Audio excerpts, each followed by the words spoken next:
What's going on, everyone? There's going to be several teams that I'm sure the Lakers are going to be in contact with on various trades. And I'm sure there's going to be a lot of rumors, a lot of speculation, a lot of potentials. But the Lakers, what they need is rather simple, right? They do need a lot of things, that's for sure. But, a center, starting caliber center, 3-and-D wings, right?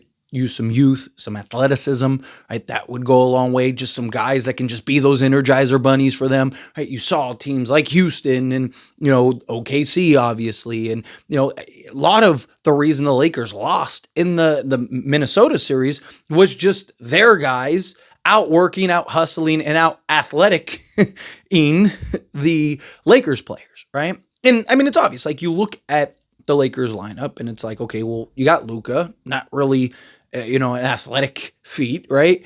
And then, okay, well, who's next to him? Austin Reeves. Okay, same thing. Okay, well, who's next to him? Rui Hachimura. Okay, same thing. It's like LeBron James is the most athletic player in your starting unit. It's like, and he's 40 in year 22, about to be 41 in year 23. So that's not going to bode well. But one of the teams that I really do think the Lakers should strongly talk to is the Brooklyn Nets. Now, Brooklyn has several players, right? The obvious ones are Nick Claxton, which, I'll do some videos breaking down Nick Claxton at some point. But, Nick Claxton, Cam Johnson is another guy. Again, another guy I will do some videos breaking down on. But you have guys like Zaire Williams. You got Day'Ron Sharpe.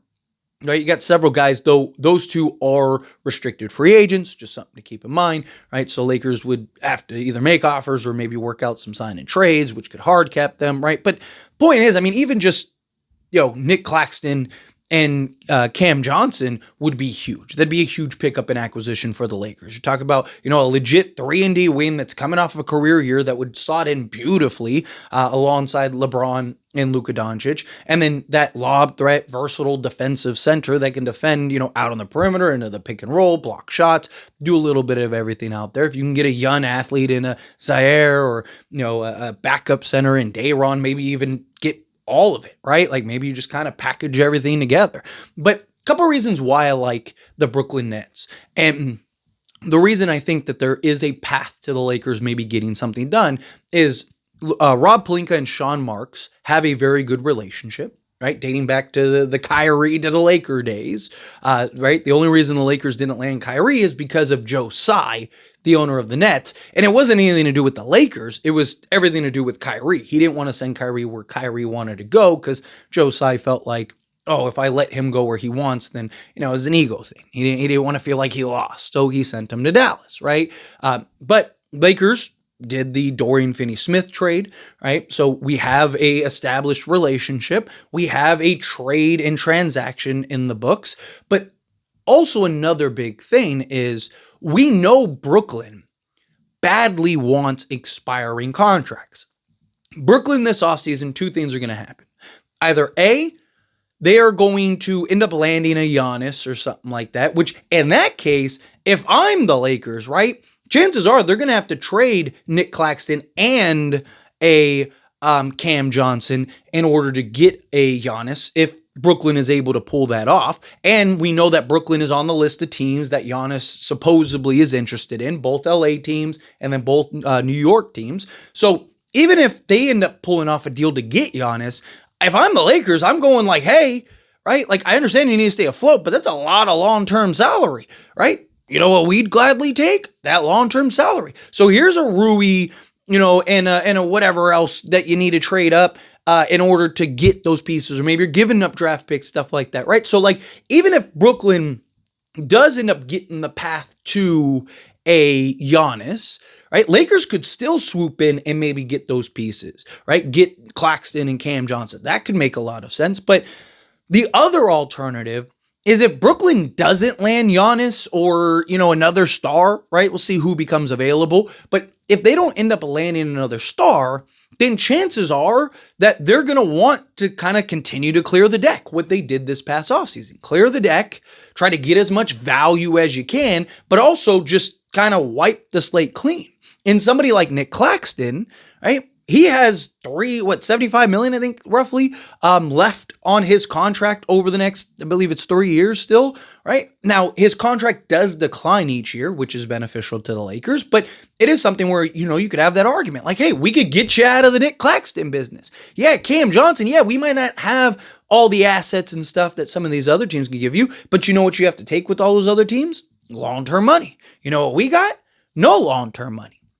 So let's work out a deal here, right? I'm talking, I think it's like 45 million in contract that you have to send out for those two guys. But now you have a clear, premier 3-and-D guy. You have a legit center that makes tons of sense alongside Luka, right? That lob threat defensive center, right? Like I said, you could even go get other pieces in a Zaire or, a Day'Ron Sharpe. And, there's several other guys that could make some sense that you could maybe, add and tack in and tack on. A lot of people, and rightfully so, we're like, why didn't the Lakers get a Nick Claxton in the trade or a Day'Ron Sharpe in the trade or whatever, right? Like that was kind of one of the big questions. You did the trade for Dorian Finney-Smith. Why didn't you go get a center?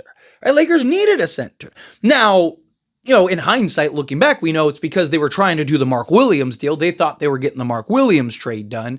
And so by doing the Mark Williams trade, you're kind of like, but how, like, the thing is so the timeline is the problem, right? We don't really quite know exactly what the timeline is, right? We know the Lakers came in and got Dorian Finney-Smith, but based on the reports, the Luka conversation, the Luka trade was happening, around that time, right? We don't know if it was like before, after, or right, like around the same time, right? Because there was even talks about like, hey, did the Lakers get Dorian Finney-Smith because they knew that they were going to get Luka or were working on getting Luka, right? Or did they just get him because they were like, he's a player to have either way. But there was kind of this conversation of like, okay, well, now that we know it was like a month, it kind of lines up around the time that, that ended up happening. So if, let's say it did happen relatively around the same time, well, then the Lakers aren't going to want to trade anything else to go get a Claxton and do all this other stuff because they are in negotiations for Luka, right? You're not going to go trade for a Nick Claxton or a Day'Ron Sharpe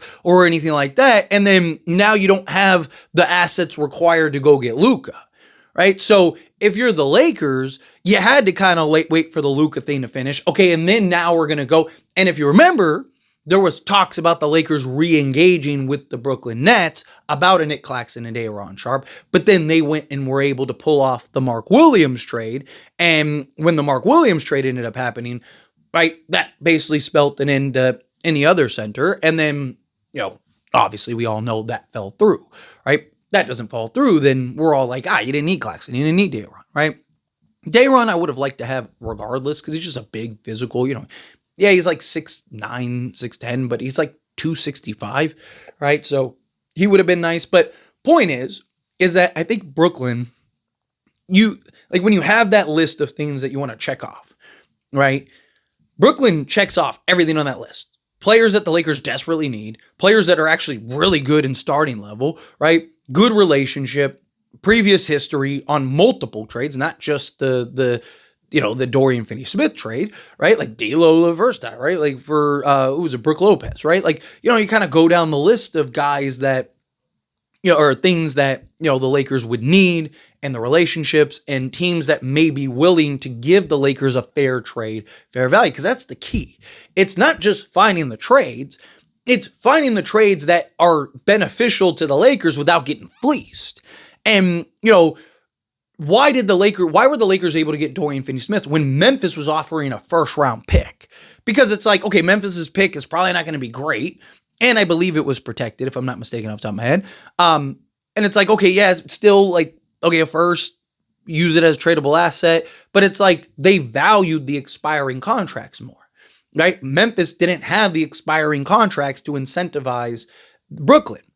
They looked at it as like the expiring salary is more valuable to us than that pick would be to us, right? And that's the Lakers, and I've talked about this, and I want to continue to talk about this. That is the Lakers' best asset. Lakers' best trade asset is not, Austin Reeves and Dalton Connect stuff like those are good assets, right? You got to pick, right? But it's the expiring contracts, right? Because teams we've already seen in the new CBA value those very heavily because they want to wipe their hands, they want to clean the deck, right? They want to hit that reset button a little bit. And Brooklyn is a team we know for a fact wants that.